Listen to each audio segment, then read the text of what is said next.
Vamos a tener abierta nuestra Biblia en el libro de Romanos, pero voy a ir con una pequeña introducción antes. Hay un refrán que dice que echa la ley, echa la trampa, ¿verdad? Nosotros somos especialistas en quebrantar leyes y hay una ley o hay varias leyes que el ser humano no puede quebrantar, que son las leyes espirituales. Las leyes espirituales no las podemos cambiar, sobre todo en las que no tenemos que nosotros tomar una decisión, ¿verdad? Y una de las leyes espirituales que nos enseña la Biblia es que todo hombre es pecador. Por más que el hombre intente cambiar esta ley o romper esta ley, no va a poder, es imposible. ¿Que lo intenta? Por supuesto que lo intenta. Hay más de 3.600 intentos de cambiar esta ley. Y estoy hablando de las religiones. Cada religión crea o inventa su propia verdad o cree su propia fórmula para ser libres del pecado, pero es algo que no se puede. Es una ley que Dios la ha puesto y esta ley es totalmente inquebrantable. Vamos a ir a la Biblia ahora sí a ver por qué. En el libro de Romanos, capítulo 3, versículos 10 a 12. Libro de Romanos, capítulo 3, versículos 10 a 12. Como está escrito: no hay justo ni aun uno, no hay quien entienda, no hay quien busque a Dios. Todos se desviaron, a una se hicieron inútiles. No hay quien haga lo bueno, no hay ni siquiera uno, y no hay excepción. No hay persona, llámese como se llame, nacido de hombre y de mujer, que no sea pecador. Pertenezca a la religión que pertenezca donde sea, y podríamos decir que inclusive la madre de nuestro Señor Jesucristo, del Señor Jesucristo hombre, también está incluida en estos versículos. No hay un solo hombre que se salve. Dichos de la palabra de Dios no son dichos personales.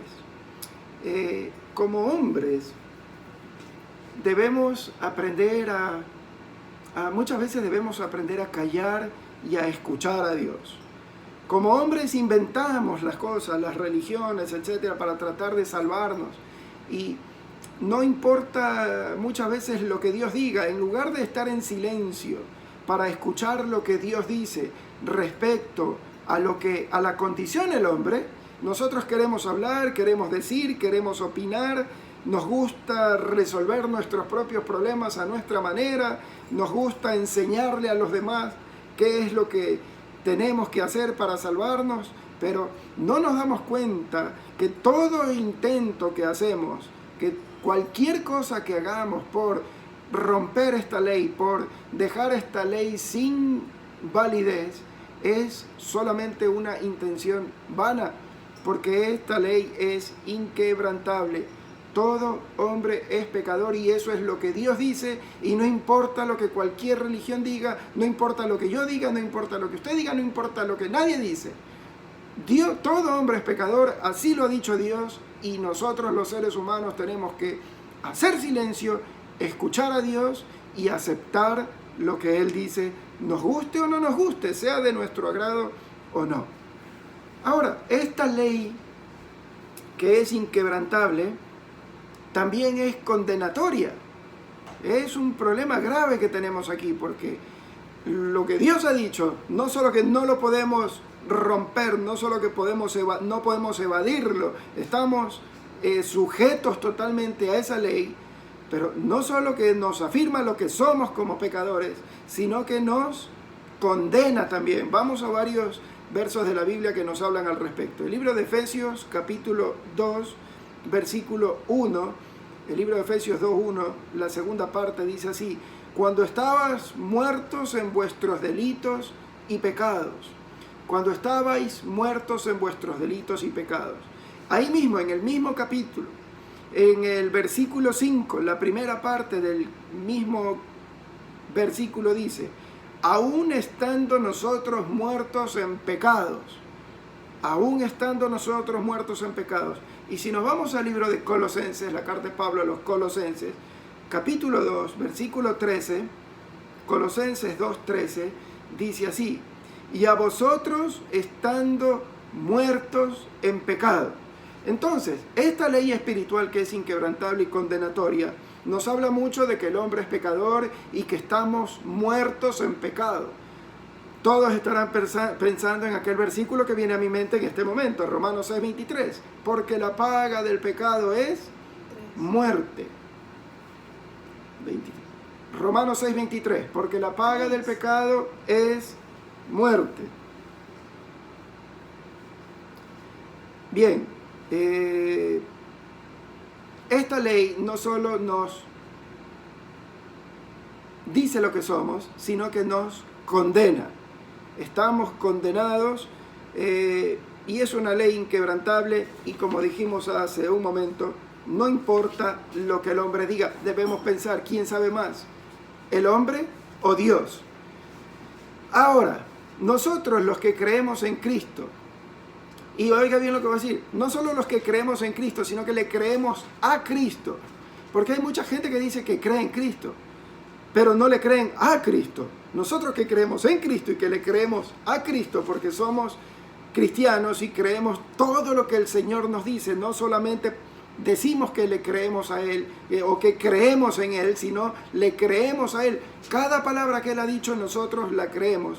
Podemos estar muy tranquilos y felices porque Dios nos ha permitido entender esta ley y también nos ha enseñado la forma de quedar libres de esta ley. El hombre no puede hacer absolutamente nada por romper esta ley, lo decimos ya por 10ª vez, pero el Señor, nuestro Dios, nuestro pastor, nos ha enseñado para que estemos tranquilos y contentos la única forma de quedar libres de esta ley que es acusatoria y condenatoria, porque nos acusa de pecadores y nos condena a la muerte por pecadores. Y la única forma, nosotros los que somos creyentes sabemos que es en Cristo. Su muerte en la cruz, su sacrificio en la cruz. Mis queridos hermanos, el Señor vino y tenemos que pensar que dejó su gloria, dejó la adoración de miles de ángeles, dejó su riqueza, su grandeza, su todopoderoso ser, cuerpo espiritual, y toma, se humilla, se forma, recibe forma de hombre, de siervo, y eso es un sacrificio. Entonces, ese sacrificio que hace nuestro Señor al hacerse hombre, luego como hombre empieza su sufrimiento, porque muchas partes de la Escritura nos dice que tuvo hambre, por ejemplo, que estaba cansado, por eso estaba durmiendo. Empieza su sufrimiento en el cuerpo. Luego llega al Getsemaní y era tan grande su agonía, tan grande su dolor. Y si vamos avanzando antes, momentos previos de la crucifixión, todo el castigo que recibió, los látigos, los golpes, la caña en la cabeza, las espinas, cada cosa, cada flagelación que sufrió nuestro Señor, añaden al sacrificio. El propósito de su venida vino a sacrificarse, a sufrir, a morir por nosotros, y así Cristo venció, derrotó a esta ley que nos condenaba hacia el pecado. Y miren lo que dice el libro de Colosenses. Libro de Colosenses, capítulo 2, versículos 13 y 14. Y a vosotros, estando muertos en pecados y en la circuncisión de vuestra carne, os dio vida juntamente con Él, perdonándoos todos los pecados, anulando así el acta de los decretos que había contra nosotros, que nos era contraria, quitándola de en medio y clavándola en la cruz. Entonces, cuando el Señor Jesucristo muere en la cruz, está recibiendo el acta que nos condenaba a cada uno de nosotros, y en su muerte, figurativamente estamos hablando como lo hace el apóstol Pablo, deja clavada el acta que condenaba a David, que condenaba a cada uno de mis hermanos que están ahí al frente y que hemos aceptado a Cristo como nuestro Salvador por su sacrificio en la cruz. Y el acta que nos condenaba, que decía David tiene que morir por pecador, queda clavada ahí en la cruz, porque el Señor pagó por mí, y nosotros de esa manera podemos quedar libres, podemos quedar justificados de aquella ley que nos condenaba. ¿Cómo lo hacemos? Nos enseña el apóstol Juan, primera de Juan 1:9, que si confesamos nuestros pecados, Él es fiel y justo para perdonar nuestros pecados y limpiarnos de toda maldad. Entonces, en este momento quisiera dirigirme a las personas que todavía no han aceptado al Señor Jesucristo como su Salvador. Lo he venido diciendo desde que empecé.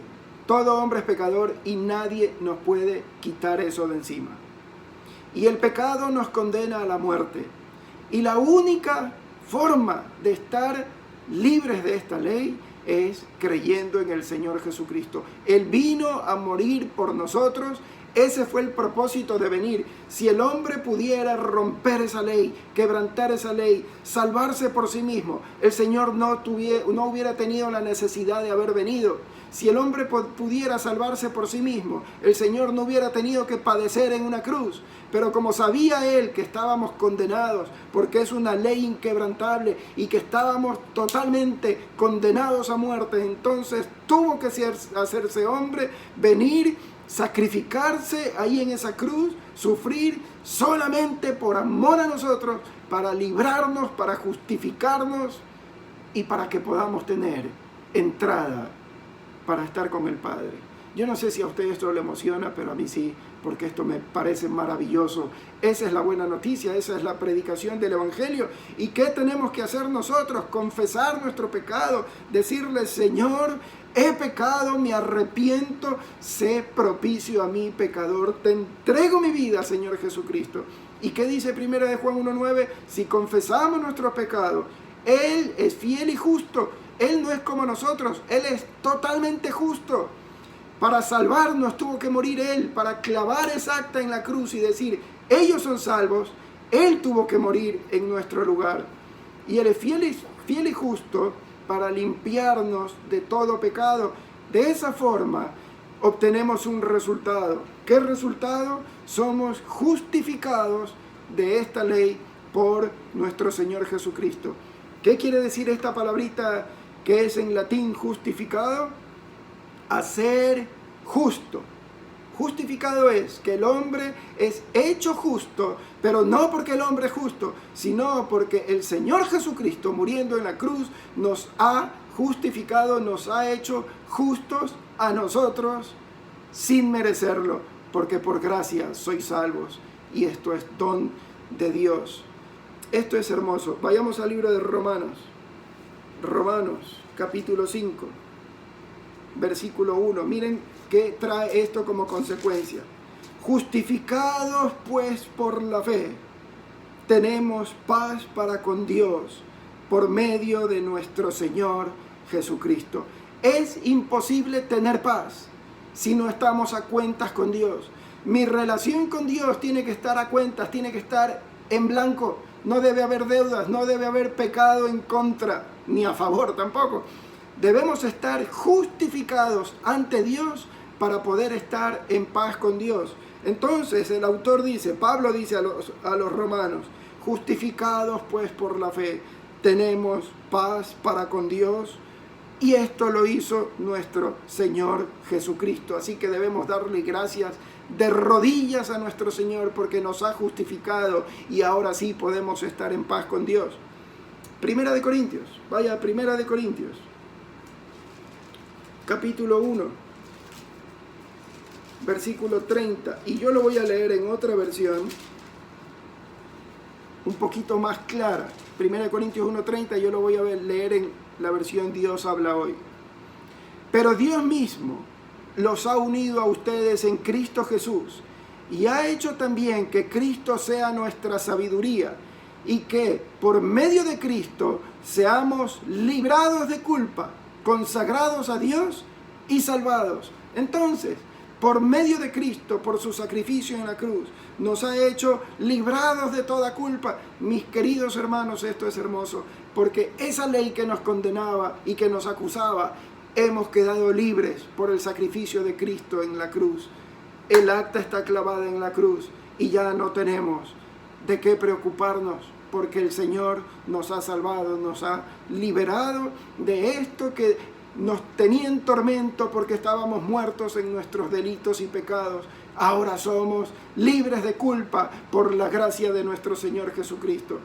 Pero ahora que somos libres de culpa, tenemos una responsabilidad muy grande, una responsabilidad enorme. Mire lo que le enseña el apóstol a los Efesios. Vayamos al libro de Efesios,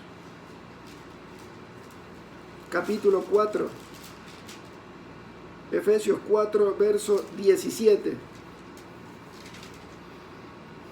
Esto pues digo y requiero en el Señor, que ya no andéis como los otros gentiles que andan en la vanidad de su mente. Mi querido hermano, tenemos una responsabilidad muy grande. El Señor ha sido muy bueno con nosotros y nos ha librado. Y si usted no conocía al Señor, ahora que lo conoce, entréguele su vida al Señor y usted va a tener esta misma responsabilidad que tenemos todos. Que ya no andéis como los otros gentiles. Hoy en día es muy difícil diferenciar a un creyente de un incrédulo. Se parecen mucho, pero el apóstol nos está llamando a que debe haber diferencia. Que ya no andes de la misma forma que andan el resto. El verso 21 del mismo capítulo dice: si en verdad le habéis oído, habéis sido por él enseñados conforme a la verdad que está en Cristo Jesús.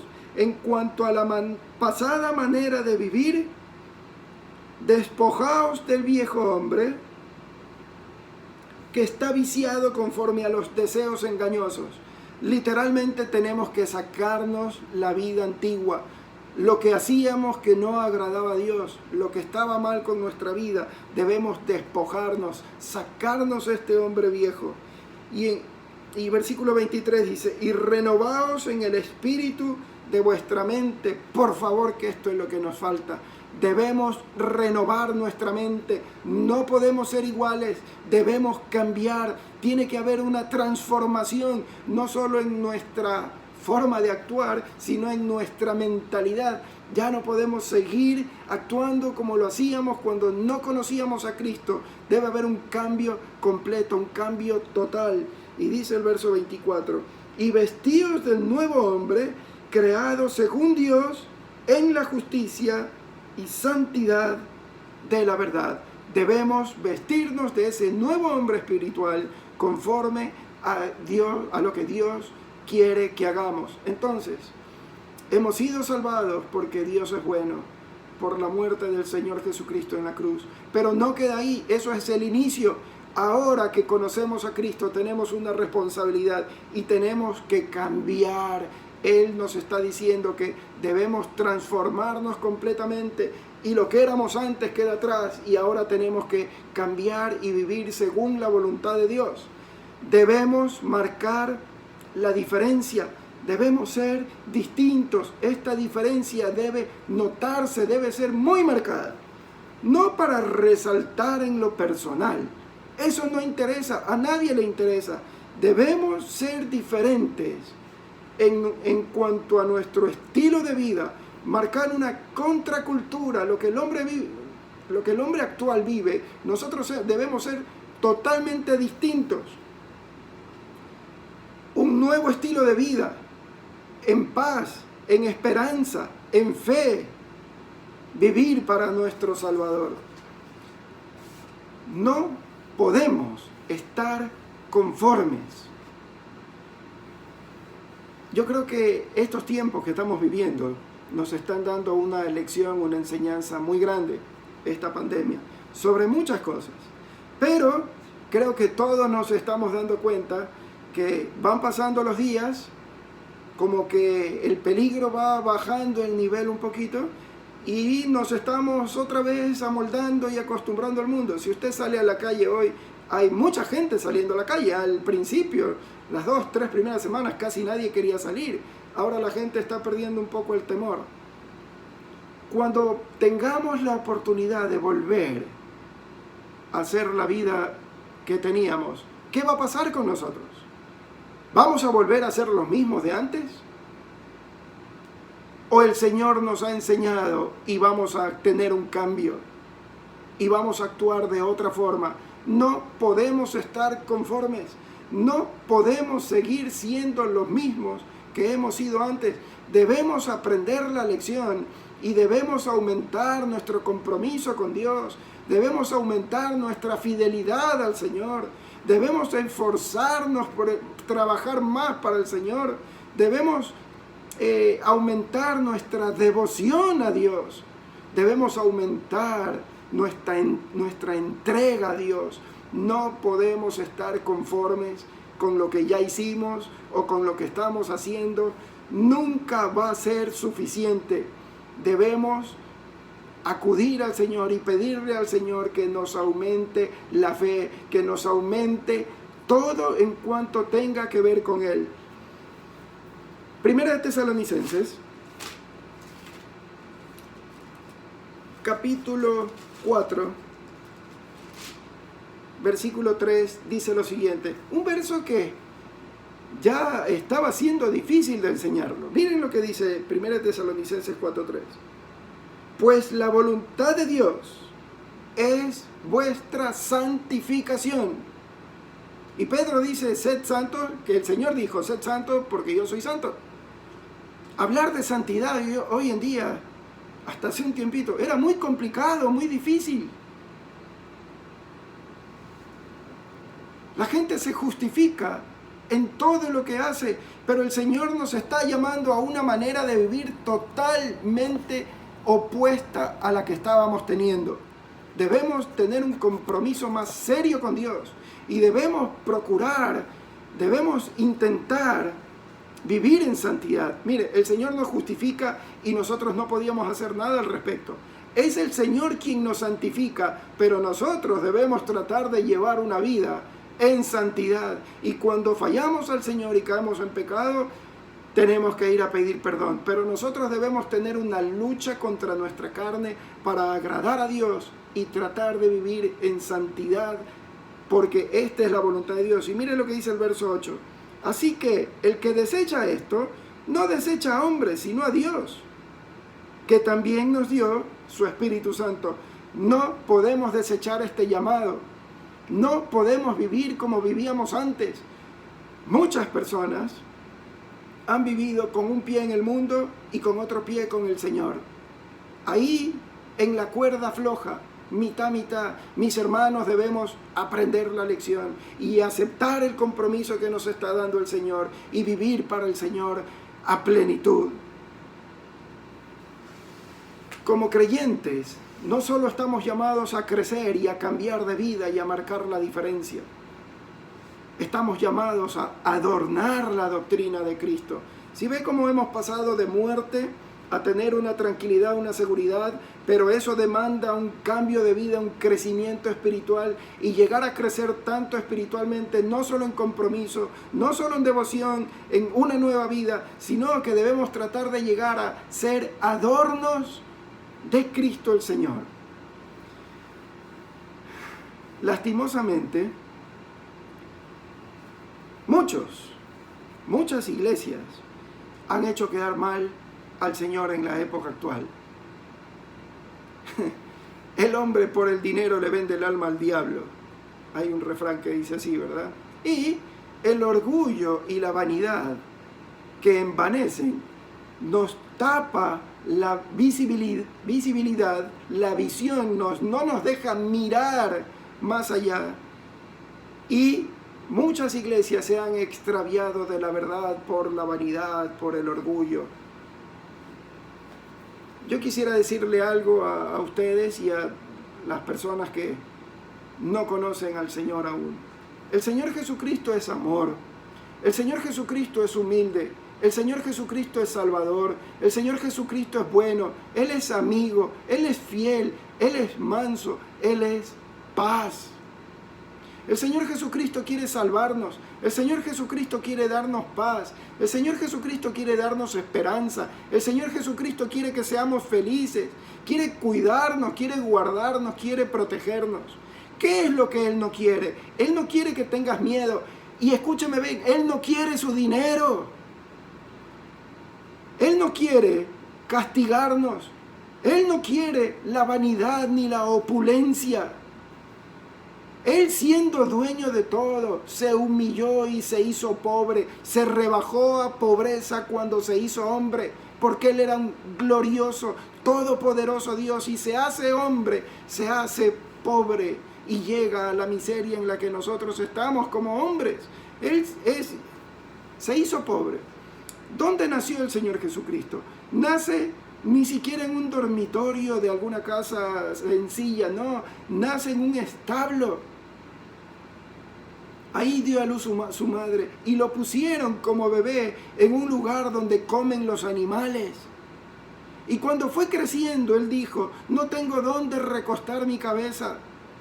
El Señor Jesucristo fue humilde. Ese es nuestro Señor. Ahora está gozando de su deidad y su grandeza a la diestra del Padre, intercediendo por nosotros. Pero todo ese concepto equivocado que se le ha vendido a la gente nos ha apartado de Dios. Nosotros tenemos que hacer conciencia y tenemos que ser humildes, sencillos y seguir los pasos de nuestro Señor Jesucristo. Y así debe ser nuestra conducta. Vayamos al libro de Tito. Tito, capítulo 2, versículos 7 a 10. Y esto tome como que dijera ahí su nombre. Manuel, Eduardo, David, Teresita, como que diga su nombre. Preséntate tú en todo como ejemplo de buenas obras. En la enseñanza, mostrando integridad y seriedad. Hermanos, tenemos que ser íntegros. Hoy en día la integridad está pasada de moda. Nosotros tenemos que ser hombres y mujeres íntegros para el Señor. Serios.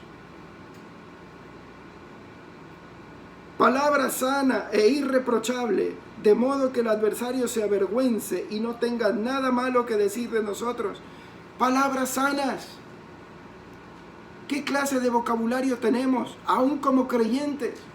Debería darnos vergüenza de las sandeces que hablamos muchas veces. Debemos tener palabras sanas e irreprochables. El versículo 9, exhorta a los siervos a que se sujeten a sus amos y agraden en todo, que no sean respondones, sencillos, humildes, perfil bajo, casi que hermanos sin derechos, porque nosotros no pertenecemos a este mundo, pertenecemos a Cristo y debemos ser lo más sencillos que podamos para Él. Y versículo 10, no defraudando, sino mostrándose fieles en todo, para que en todo, y subraye esa palabra en su Biblia, adornen la doctrina de Cristo nuestro Señor. Somos llamados a ser adornos de Cristo. En otras palabras, lo que nos está pidiendo aquí el apóstol, mi hermano, usted y yo debemos oler a Cristo. Nuestra vida debe ser tan unida a Él y tan parecida a la de Él. Nuestro esfuerzo al máximo, nuestra comunión, nuestra devoción, nuestro cambio. Debemos ser tan diferentes al hombre de mundo que debemos oler a Cristo. ¿Cómo voy a lograr esto? Invirtiendo tiempo con Él, estudiando la Escritura, pasando tiempo en oración, hablando de Cristo a otras personas. Debemos oler a nuestro Señor Jesucristo. Ese mismo sentir que hubo en Cristo Jesús haya también en vosotros, dice Pablo a los Filipenses. Debemos sacarnos de la cabeza las cosas del mundo y debemos transformar nuestra mente, debemos meternos, ojalá fuéramos computadoras para ponernos un chip de una Biblia aquí en la cabeza para que podamos vivir como Cristo quiere que vivamos. Por último, debemos ser como adornos de bendición para otras personas. Yo escogí 2 proverbios y con esto estamos terminando. Proverbios capítulo 12.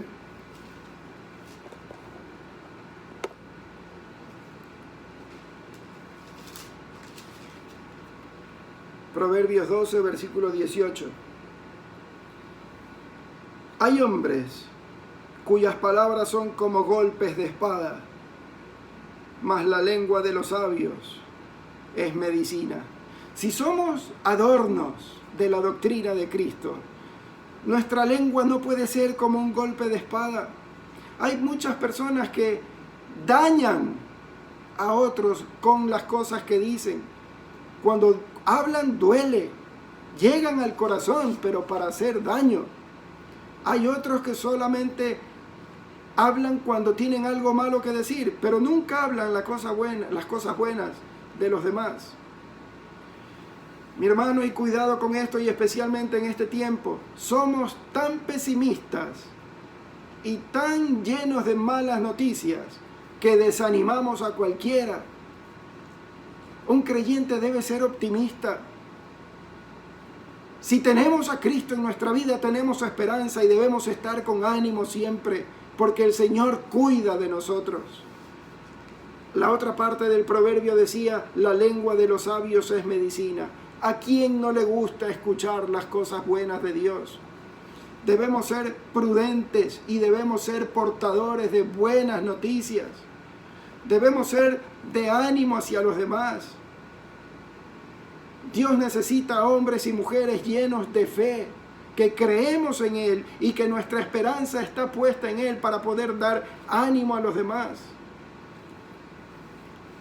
Dios es bueno, Dios es fiel, Dios ama al hombre y nuestra mente y nuestra boca deben estar llenas de la misericordia de Dios, porque son medicina para el hombre, o por lo menos deben ser, pero a veces somos todo lo contrario. Debemos cambiar. Proverbios 12, 26, unos cuantos versículos más allá, el 26 dice así: el justo sirve de guía a su prójimo. Mi hermano querido, ¿usted está haciendo lo que le agrada a Dios? Usted está siendo de guía para su prójimo. Si su confianza está totalmente en Dios y pone todo lo suyo en manos de Dios, estamos siendo guías para el prójimo. Si respetamos y amamos a Dios más que a nuestra propia vida, estamos siendo guía para otras personas. Seremos herramientas útiles para Dios y Dios podrá utilizarnos siempre y cuando nos pongamos y nos sujetemos ante Él. El que no conoce a Dios está totalmente perdido. Hoy en día muchos hombres siguen a otros hombres y terminan totalmente desilusionados. Nosotros debemos esforzarnos para que la gente mire a Cristo. Con esto termino. Nuestra vida debe ser una Biblia abierta, porque a lo mejor es la única Biblia que mucha gente que no conoce a Dios va a mirar. Nuestra vida, nuestro testimonio. Su familia, sus amigos, sus conocidos tendrán la oportunidad de conocer al Señor Jesucristo, porque usted decidió confiar, obedecer y vivir para Él de una forma diferente, comprometido, esforzado, totalmente entregado y con devoción hacia nuestro Señor. Dios nos ha dado libertad del pecado, es una gran verdad, pero también tenemos una tremenda responsabilidad de ser hombres y mujeres de Dios y ser ejemplo para que los seres que amamos y que aún no le conocen puedan llegar, porque les predicamos el Evangelio con la boca y porque ellos puedan ver una vida diferente en nosotros y que puedan decir, eso es lo que yo necesito para mi vida. Vamos a orar. Bendito Dios, Gracias por tu sacrificio enorme ahí en la cruz. ¿Qué somos nosotros, Dios, para vivir para nosotros mismos? Te lo debemos todo. Te debemos nuestra vida, te debemos todo lo que tenemos, Dios. Y aquí estamos. Escucha a cada uno de mis hermanos, Dios, a toda esta iglesia, porque postrados ante ti venimos, Dios, a entregarte todo. No queremos guardarnos nada para nosotros. Entregártelo todo, bendito Dios, porque tú lo hiciste primero. Y queremos comprometernos, Dios, en ser valientes, en ser esforzados, en trabajar para ti muy duro, en entregarte lo mejor de nuestra vida, Dios, para servirte, en abrir nuestra boca para predicar el Evangelio, a ser portadores de buenas noticias, a comprometernos y vivir de tal forma que podamos, Señor, tener tu olor y que otros lo puedan ver. No para gloria nuestra, eso no interesa. El único merecedor de gloria eres tú, Señor Jesucristo, y queremos bendecirte, y si nuestras vidas te sirven, aquí estamos. Bendito seas, Dios. Te amamos más que a nuestra propia vida. En tus manos estamos. Bendito seas, Dios Todopoderoso, en el nombre del Señor Jesucristo. Amén. Que el Señor los bendiga, mis hermanos.